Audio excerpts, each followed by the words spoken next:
চোখে পানি তো তখনই আসে যখন মুখের বলা কথাগুলো বুকে এসে আঘাত করে। আই অলওয়েজ বিলিভ দ্যাট যে কারোর জন্য কারোর জীবন থেমে থাকে না। সময় বদলাতে সেকেন্ড, মিনিট, ঘন্টা লাগলেও মানুষ বদলাতে কিন্তু এত সময় লাগে না। অন্য কারোর উপর অভিযোগ রাখার চেয়ে নিজেকে বদলে নেওয়াটাই অনেক ভালো। মোমবাতির ফিতা মোমবাতিকে জিজ্ঞেস করলো, কিরে জ্বলছি তো আমি, কিন্তু তুই গলে যাচ্ছিস কেন?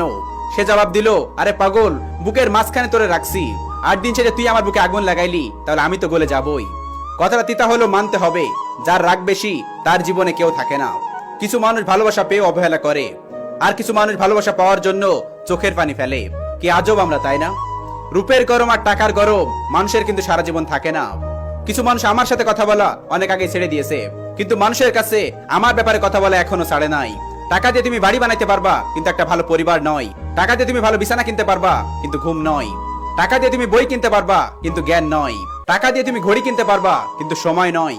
টাকা তোমাকে নতুন নতুন বন্ধু দেবে, কিন্তু ভালোবাসা নয়। হ্যাঁ, এটাই বাস্তব। জীবনটা ঘড়ির কাঁটার মতো হয়ে গেছে, প্রয়োজন ছাড়া কেউ ফিরেও তাকায় না। বাস্তবতা কঠিন হলো মেনে নিতে হয়। কিছু মানুষ শুধুমাত্র হৃদয়ে থাকবে, ভাগ্যে নয়। আই উইশ একদিন আমার ইনশাল্লাহ গুলো আলহামদুলিল্লাহতে পরিণত হবে। কাউকে কাঁদিয়ে তুমি যদি নিজেকে বড় ভাবো, সেটা হবে তোমার সব থেকে বড় ভুল। কারণ বিধাতা একান্ত কারোর জন্য কষ্ট সৃষ্টি করেননি। অভিশাপ বলে একটি বাক্য আছে, আর সেই কষ্টের অভিশাপে একদিন তুমিও কাঁদবে। জীবনে কষ্ট জিনিসটা না থাকলে জীবনে সুখ জিনিসটার আর কোনো মূল্য থাকতো না। আমি কাউকে কোনোদিন কষ্ট দিইনি, এই কথাটা হচ্ছে অহংকারের আর এক নাম। তুমি হয়তো জানো না, নীরব থেকেও মানুষকে কঠিন ভাবে কষ্ট দেওয়া যায়। কিছু মানুষ একটা সময়ের পর প্রচন্ড শক্ত হয়ে যায়, কিন্তু শক্ত হওয়ার জন্য তার কতটা কষ্ট সহ্য করতে হয় তার খবর কেউ রাখে না।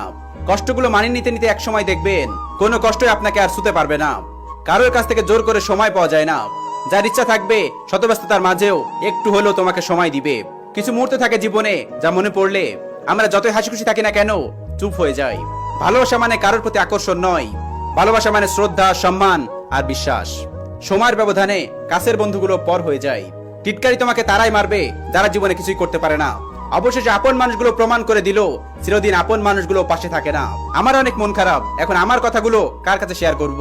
বেস্ট ফ্রেন্ডের কাছে? হাই, বেস্ট ফ্রেন্ডের এখন বেস্ট ফ্রেন্ড আছে। হারিয়ে যাব আমি কার কাছে? আমার ছাড়া আমার কে আছে? কেউ থাকে না, মানুষ কয়েকদিনের জন্য আসে, খুব ভালোবাসার মায়া দেখায়, তারপর চলে যায়। পাইনি বলে অভিশাপ দেব? ভালো থাকুক না আমার আপন না হওয়া আপন মানুষগুলো। অবহেলার আরেক নাম, পরে কথা বলি। একটা কথা বলি ভাই, জীবনে সবকিছু করিস, কিন্তু কারোর সাথে রোজ কথা বলার অভ্যাস করিস না, নয়তো একদিন কাঁদবি যখন সে কথা বলা বন্ধ করে দেবে। কাপড় দিয়ে শরীর সাজানো অনেক সহজ, কিন্তু আমল দিয়ে নিজের আত্মা সাজানো অনেক কঠিন। কিসের এত অহংকার? আমরা যে রূপ নিয়ে এত ভাবি তা এক নিমিষে শেষ হয়ে যাবে। কখনো অহংকার করতে নেই। আল্লাহ মানুষকে দিয়েও পরীক্ষা করেন, আবার কে নিয়েও পরীক্ষা